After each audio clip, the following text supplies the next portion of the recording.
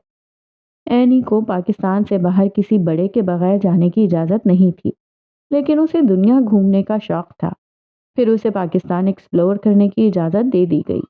شاہ میر نے اس پر چوٹ کی تھی اور بلا شبہ یہ ایک غلط چوٹ تھی۔ میں ایک ہیکر ہوں مسٹر اسٹیکر، تو سوچ کر پنگا لیجئے گا مجھ سے، اس نے جتا کر کہا۔ وہ اسے اسٹیکر اس لیے کہتی تھی کیونکہ وہ شخص ہر وقت اس کے بھائی سے چپکا رہتا تھا۔ بات پرانی ہے، اب تو وقت بدل گیا تھا، لیکن بچپن کس کو بھولتا ہے۔ یہ وہ شخص تھا جس کی وجہ سے اس کا بھائی اس کے ساتھ کھیلتی اونو کارڈز والی گیم کو بیچ میں چھوڑ کر اس کے ساتھ ریکٹ شٹر کھیلنے کو ترجیح دیتا تھا۔ کتنی بار اس شخص کی وجہ سے اس کے بھائی نے اس کو فراموش کیا تھا۔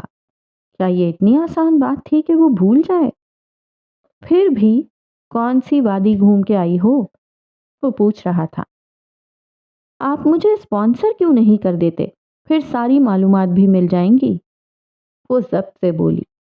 بیلا اپنی مسکراہٹ چھپا رہی تھی۔ اچھا آئیڈیا ہے ویسے یہ، وہ محظوظ ہوا۔ پھر سب کھانے میں مصروف ہو گئے۔ وقفے وقفے سے وہ ایک نظر اس ہیکر پر بھی ڈال لیتا جو اس کے آنے سے ناک پھلا کر بیٹھی تھی۔ اس سے آنکھیں ملتی تو ایسے گھرتی کہ وہ 6 فٹ کا مرد گھبرا جاتا۔ اس کی آنکھوں میں اس کے لیے اتنی تپش تھی کہ الامان، باؤنڈریز، یو نو۔ وہ دونوں اس کے کمرے میں بیٹھے تھے۔ کونے میں 2 سنگل صوفے تھے جس کے سامنے ٹیبل تھی۔ وہ دونوں آمنے سامنے بیٹھے تھے۔ ٹیبل پر چائے کے 2 بھاپ اڑاتے کپ رکھے تھے۔ تمہیں ہر چیز کو فیس کرنا ہے ساحر، بلا وجہ خود کو بھی ہرٹ کر رہے ہو اور اسے بھی۔ اس نے کپ ہاتھوں میں لے لیا۔ مجھے سمجھ نہیں آیا میر کہ اس سب میں میرا قصور کہاں ہے۔ وہ خلا میں کسی اندیکھے نقطے کو گھور رہا تھا۔ وہی تو میں بھی کہہ رہا ہوں تمہیں، مینیپولیٹ کیا گیا ہے۔ تم خود پر کیوں سوار کر رہے ہو اس سب کو؟ وہ یاسیت سے پوچھ رہا تھا۔ اسی لمحے اینی وہاں آئی تھی، شاید کچھ کھوجنے کی غرض سے۔ کوئی راز؟ ساحر کچھ کہنے والا تھا جب اسے آتا دیکھ چپ ہو گیا۔ اف، چائے میں بالکل چینی نہیں ہے، اس نے منہ بگاڑا۔ مس ہیکر، پلیز چائے میں چینی ڈلوا دیں، اس نے معصومیت سے کہا۔ وہ جان گئی تھی کہ یہاں اس کا سکہ نہیں چلے گا۔ شور مسٹر اسٹیکر۔ وہ پیر پٹکتی وہاں سے چلی گئی۔ ظاہر اداسی سے مسکرایا۔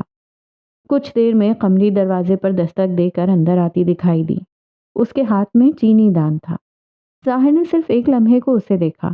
اس نے سرخ لباس پہنا ہوا تھا اور ساحر مرتضیٰ کو آج معلوم ہوا تھا کہ اس کے گھر میں کام کرتی اس ادھیڑ عمر ملازمہ کی آنکھوں کا رنگ سرمئی تھا اور اس کی سانسیں تھم گئی تھیں۔ سرخ لباس، سرمئی آنکھیں، اسے کچھ یاد آیا تھا جو اس وقت نہیں آنا چاہیے تھا۔ وہ چینی دان رکھ کر جا چکی تھی۔ اس کے ذہن میں کوئی فلیش بیک چلا تھا۔ بوداپیسٹ کی سڑکیں، قدیم عمارت، سڑک، سرخ لباس، خون کے دھبے، اور اس میں سب سے خوفناک کیا تھا؟ سرمئی آنکھیں۔ اور ساحر کے ہاتھ سے کپ تقریباً چھوٹ گیا تھا۔ اس نے خوف سے اس کپ کو دیکھا تو اب ٹیبل پر اوندھے منہ رکھا تھا۔ چائے گر چکی تھی۔ میر نے حیرت سے ساحر کو دیکھا۔ ساحر، تم ٹھیک ہو؟ وہ پریشانی سے پوچھ رہا تھا، لیکن وہ اسے نہیں سن رہا تھا۔ آنکھوں میں خوف و ہراس پھیلے اس شخص کے کانوں میں کسی اور کی باز گشت تھی۔ I need you, Sahir. Please come. I cannot breathe. Please come. I'll die. Please, I beg you. ساحر نے اپنے ہاتھوں کو دیکھا، ان پر خون لگا تھا۔ Please come. یہ آواز کسی ناسور کی طرح اس سے چپک گئی تھی۔ I beg you. وہ ان آوازوں سے گھبرا رہا تھا۔ I will die. وہ زمین پر بیٹھ گیا۔ میر اس کے سامنے آیا۔ ساحر، وہ اسے پکڑ رہا تھا لیکن وہ نہیں سن رہا تھا۔ ساحر! اب اس نے زور سے اس کے کندھوں کو ہلایا اور اس لمحے ساحر مرتضیٰ ہوش میں آیا تھا۔ اسے سانس لینے میں مشکل ہوئی۔ لیو می، وہ پھولتی سانسوں کے درمیان بولا تھا، ساحر یہاں دیکھو، لیکن اسے کچھ اور دکھ رہا تھا۔ لیو! وہ چلایا تھا۔ شاہمیر 2 قدم پیچھے ہوا تھا۔ آئی سیڈ لیو! حلق میں جتنا زور تھا اس نے لگا دیا اور پھر وہ وہاں سے چلا گیا۔ ساحر نے دیوار سے ٹیک لگا کر سر دونوں ہاتھوں میں گرا دیا۔ You are the most important person of my life. I cannot live without you. Please, just don't leave me. I'll die. سرمئی آنکھوں میں پانی جھلکا تھا۔ وہ سراپا اس کے سامنے تھا۔ ساحر دم سادھے اسے دیکھ رہا تھا۔ Don't leave me, ساحر۔ وہ اس کے قریب آ رہی تھی۔ ساحر کو اس سے خوف آیا تھا۔ وہ 29 سالہ مرد آج ایک ان دیکھے وجود سے خوف کھا رہا تھا۔ کیا تم اتنے بڑے ہو کہ اپنے ٹراماز کو ہینڈل کر سکو؟ اینی کی آواز اس کے کانوں میں گونجی تھی۔ کوئی قرۃ العین سے پوچھو کہ ٹراما عمر دیکھ کر آتا ہے۔ وہ لمبے لمبے سانس لے کر خود کو کمپوز کر رہا تھا۔ صبح کے سورج نے جب کوئٹہ کی پہاڑیوں پر پہلی کرنیں بکھیری تو شہر نے نیند سے بیدار ہونا شروع کیا۔ ٹھنڈی ہوا، گرد و پیش میں بکھری دھول کی مہک اور دور پہاڑوں پر پڑتی روشنی کا منظر کچھ ایسا تھا جیسے فطرت نے خود اپنے ہاتھوں سے تصویر بنائی ہو۔ اسی وقت مین بس اسٹینڈ کے قریب والے گیسٹ ہاؤس سے ایک لڑکی باہر نکلی۔ ڈھیلی سی بلیک بیگی پینٹ، اس پر ایک اسی طرح کی وائٹ شرٹ، گردن میں بڑے ہیڈ فونز اور سر پر پی کیپ، کاندھے پر ایک چمڑے کا بیگ، ہاتھ میں کیمرہ اور چہرے پر ایک معصوم بے پرواسی مسکراہٹ۔ یہ تھی قرۃ العین عرف اینی، عرف عام میں دا جان کی ڈورا دی ایکسپلورر۔ وہ سڑک پر آ کر کھڑی ہوئی، ایک ہلکی سی جماہی لی اور ہوا میں ہاتھ پھیلا کر جیسے دنیا کو گلے لگانے کی کوشش کی۔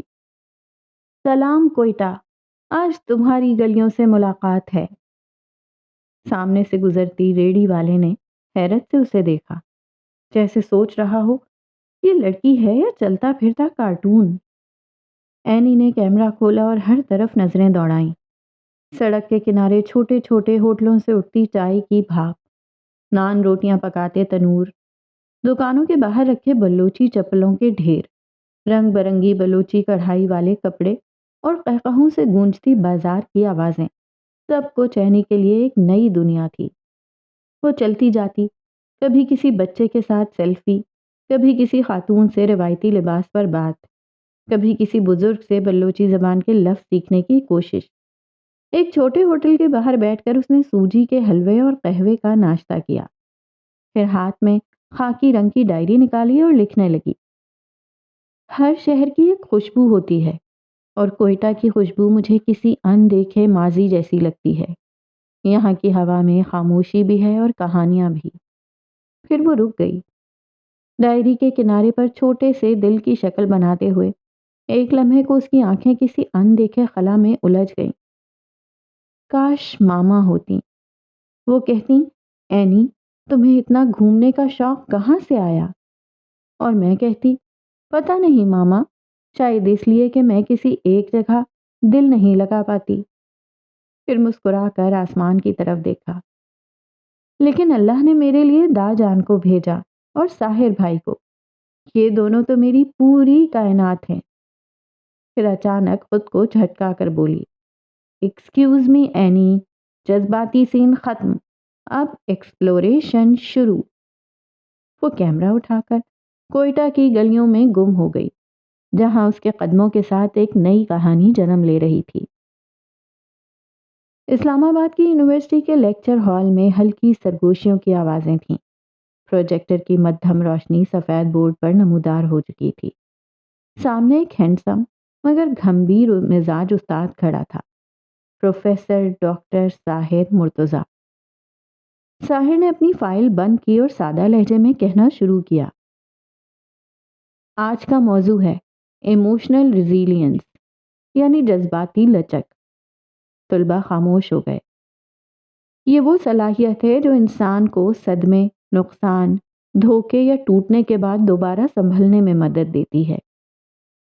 اس کی نظریں کلاس پر گھومی، پھر وہ رک کر بولنے لگا، کبھی کبھی ہم ایسے رشتوں سے گزرتے ہیں جو ہمیں خود سے اجنبی کر دیتے ہیں، یا ایسی یادوں سے جن سے باہر نکلنا آسان نہیں ہوتا۔ وہ ایک لمحے کو رکا۔ طلبہ ہمہ گوش تھے، لیکن لچکدار یعنی ریزیلینٹ شخص وہ ہے جو ان زخموں کو چھپاتا نہیں، نہ ہی انکار کرتا ہے، بلکہ ان سے گزر کر خود کو نئے سرے سے تعمیر کرتا ہے۔ سر، کیا ہر انسان جذباتی لچک ڈیولپ کر سکتا ہے؟ ایک طالبہ نے سوال کیا۔ طاہر نے سر ہلایا۔ ہر وہ شخص کر سکتا ہے جو سچ کا سامنا کرنے سے نہ گھبرائے، جو اپنی تکلیف کو قبول کرے اور پھر اس سے سیکھے۔ کبھی کبھی جو سب سے زیادہ مسکرا رہا ہو وہی سب سے زیادہ بکھرا ہوتا ہے۔ یہ جملہ شاید اس کے دل سے نکلا تھا۔ لیکچر ختم ہوا تو ہال میں سکوت چھا گیا، لیکن ساحر کا چہرہ ویسا ہی سنجیدہ رہا، جیسے وہ خود بھی جانتا تھا کہ جن باتوں کا وہ درس دے رہا ہے ان کا سب سے پہلا طالب علم وہ خود ہے۔ ساحر نے لیکچر ہال سے نکلتے ہوئے اپنی فائل ہاتھ میں لی۔ کلاس ختم ہو چکی تھی۔ کوریڈور میں طلبہ اپنے اپنے گروپس میں باتیں کرتے ہوئے آگے بڑھ رہے تھے۔ پیچھے سے ایک ہلکی سی آواز آئی، سر۔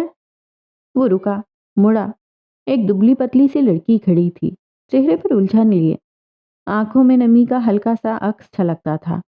جی سر، آپ نے آج جو بات کی ایموشنل ریزیلینس کی، وہ… اس نے نظریں جھکا لیں۔ سر، کیا کبھی خود کو دوبارہ جوڑنا ممکن ہوتا ہے جب سب کچھ ٹوٹ جائے؟ ساحر نے خاموشی سے اس کو دیکھا۔ وہ سوال صرف ایک اکیڈمک بحث نہیں تھا، وہ ذاتی تھا۔ کبھی کبھی سب کچھ دوبارہ جوڑنے کے لیے پہلے خود کو تنہا کرنا پڑتا ہے۔ وہ ایک لمحے کو رکا اور پھر بولا، لیکن ایک بات یاد رکھنا، آپ کا دکھ آپ کی کمزوری نہیں ہے۔ اس کے الفاظ نرم لیکن گہرے تھے۔ کبھی کسی کو یہ حق مت دینا کہ وہ آپ کی ٹوٹی ہوئی حالت پر آپ کو کمتر سمجھے۔ آپ کے اندر جتنا درد ہے اتنی ہی گہرائی ہے۔ ساحر کو بے اختیار وہ رات یاد آئی جب اس نے اپنے ٹراما کے زیر اثر شاہمیر کو خود سے دور کر دیا تھا۔ وہ کمزور نہیں تھا، نہ ہی لوگوں کی آنکھوں میں وہ خود کے لیے ترحم دیکھنا چاہتا تھا۔ لڑکی کی آنکھ سے آنسو گرا۔ اس نے بمشکل خود کو سنبھالا۔ شکریہ سر، مجھے لگتا ہے شاید میں واقعی دوبارہ بن سکتی ہوں۔ ساحر نے دھیرے سے سر ہلایا۔ آپ بنو گی، صرف وقت دو خود کو، اور اس ذات پہ یقین رکھو جس نے ہمیں، مجھے اور آپ کو بنایا ہے۔ اگلے دن ساحر اس بوتیک کے سامنے کھڑا تھا، سول فل BR بوتیک۔ وہ ذرا سا مسکرایا، پھر اندر گیا، خاموشی سے رامین کے سامنے جا کھڑا ہوا۔ وہ اوپر ہے ساحر، چھت پر، سر اٹھائے بغیر کہا۔ وہ کام میں مصروف لگتی تھی۔ پھر ایک دم اس نے سر اٹھایا۔ رکو، میں چھوڑ آتی ہوں۔ وہ آگے بڑھی، پھر بوتیک کی چھت تک رہنمائی کی۔ وہ پہلی بار یہاں آیا تھا۔ 2 منزلوں کے بعد یہ چھت بنی تھی۔ اس نے دروازہ کھولا اور رامین واپس چلی گئی۔ بوتیک کی چھت پر ہوا میں ہلکی سی خنکی تھی۔ سورج نے افق پر سرخی بکھیر دی تھی اور نیچے شہر کی روشنیوں نے مدھم جگمگاہٹ سے آسمان کو چھو لیا تھا۔ چھت پر پڑی لکڑی کی بینچ پر بیلا بیٹھی تھی۔ ہاتھ میں کافی کا کپ تھا، نظریں دور تھیں، شاید پہاڑوں کی جانب۔ دروازے کی چرچراہٹ پر اس نے پلٹ کر دیکھا اور ساکت رہ گئی۔ وہ ساحر تھا۔ اس کی آنکھوں میں الجھن تھی، جیسے وہ یہاں آنے کا ارادہ نہیں رکھتا تھا، بس قدم خود بخود اٹھتے چلے آئے ہوں۔ اگر تمہیں تنہائی چاہیے تو… وہ جانے کو مڑا۔ رک جاؤ۔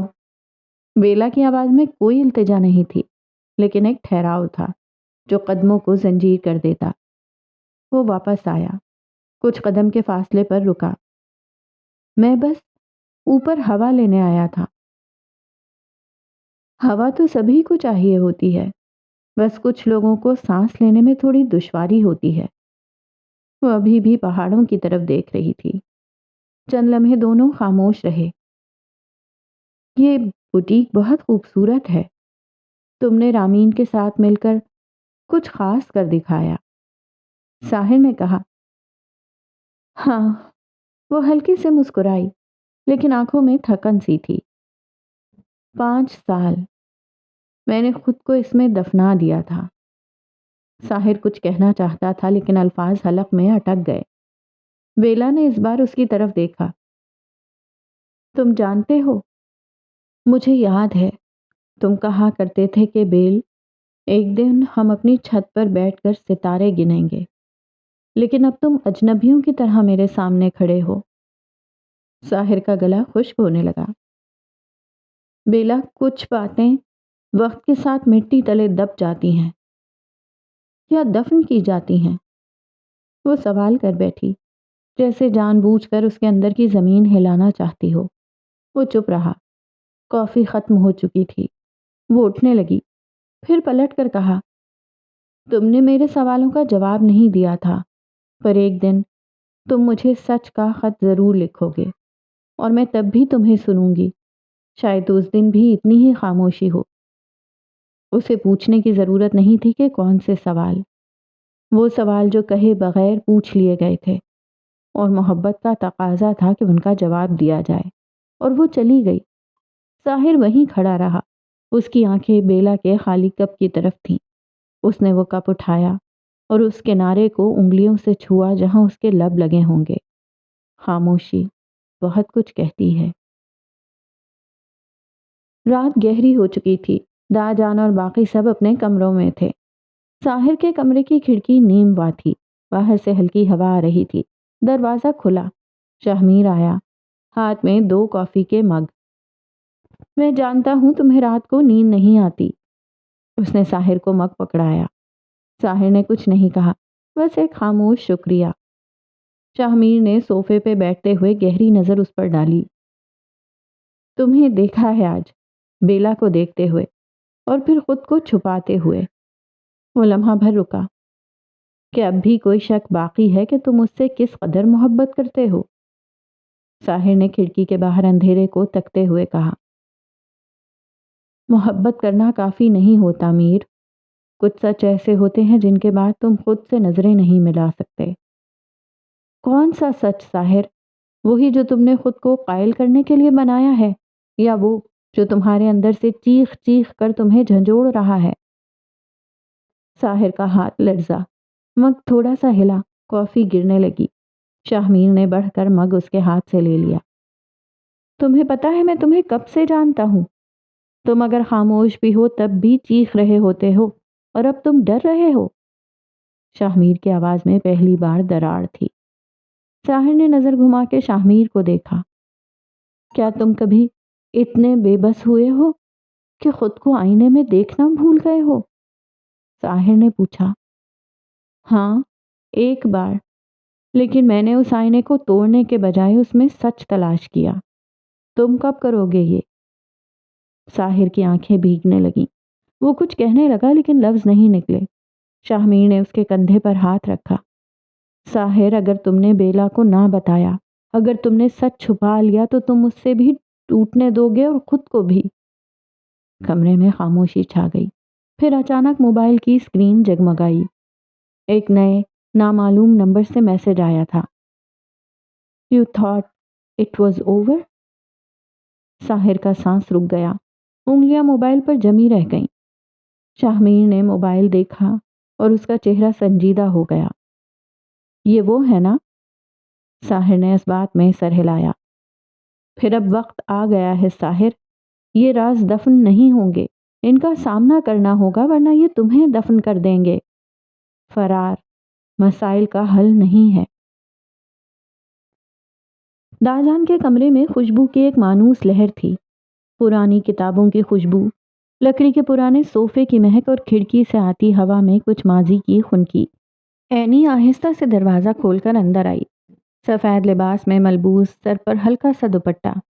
وہ آج معمول سے کچھ مختلف لگ رہی تھی۔ داجان اپنی مخصوص تسبیح تھامے آنکھیں موندے بیٹھے تھے۔ داجان، وہ دبے قدموں چلتی ان کے قریب آ کر بیٹھ گئی۔ آ گئی میری ڈورا دی ایکسپلورر۔ اینی آہستہ سے دروازہ کھول کر اندر آئی۔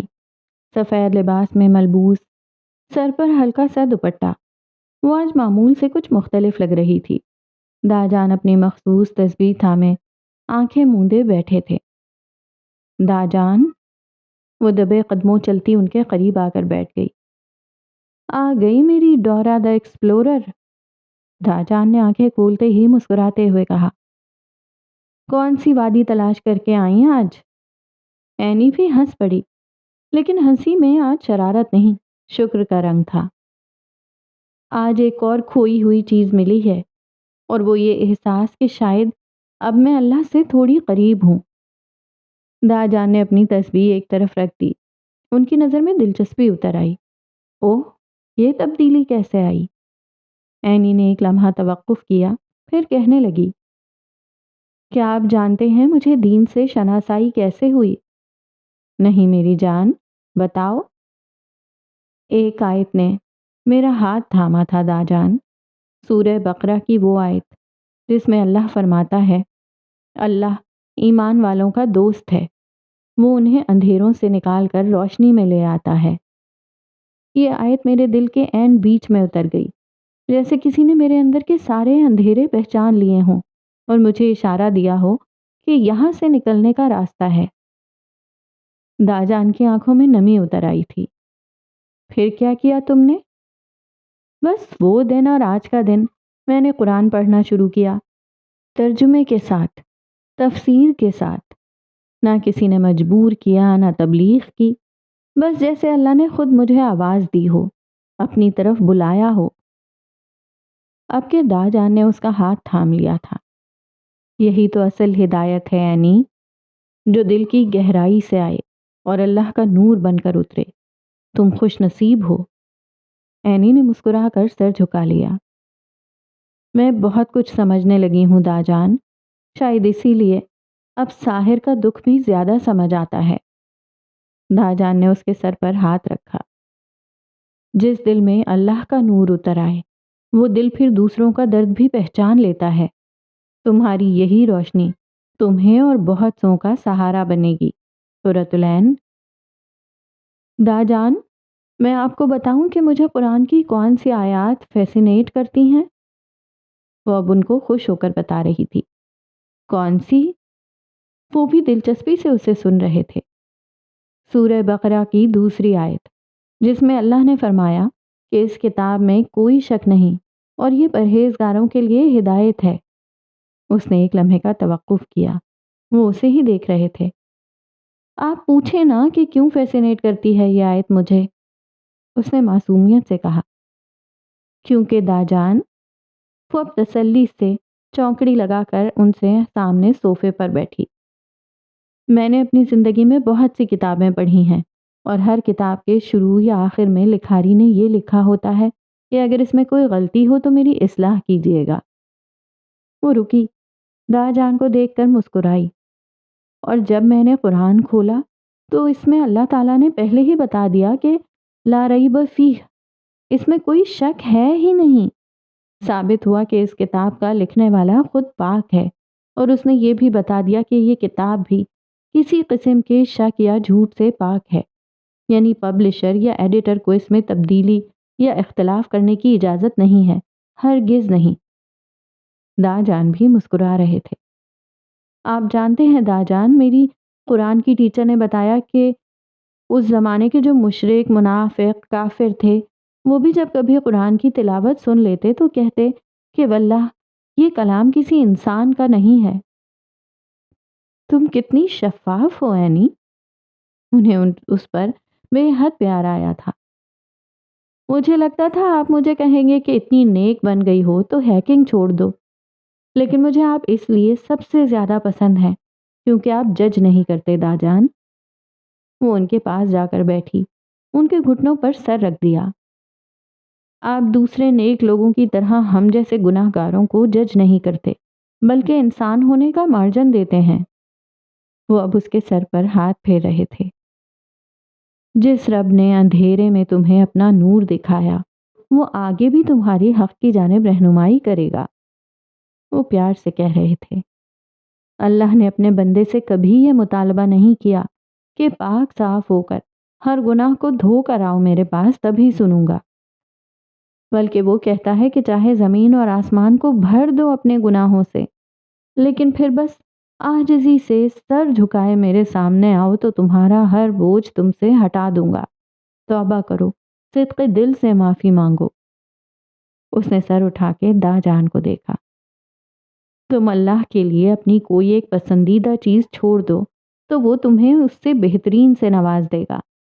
پھر دا جان نے شفقت سے اس کے ماتھے پر بوسہ دیا۔ اللہ کہتا ہے بس میرے راستے پر چلو، پھر چاہے تھک کر چلو، بیٹھ کر، لیٹ کر یا رینگ کر، بس چلتے رہو اور تمہارے ہر قدم پر وہ تمہیں تھام لے گا۔ اس نے سر ہلایا اور اس سارے کمرے میں نور سا پھیل گیا تھا۔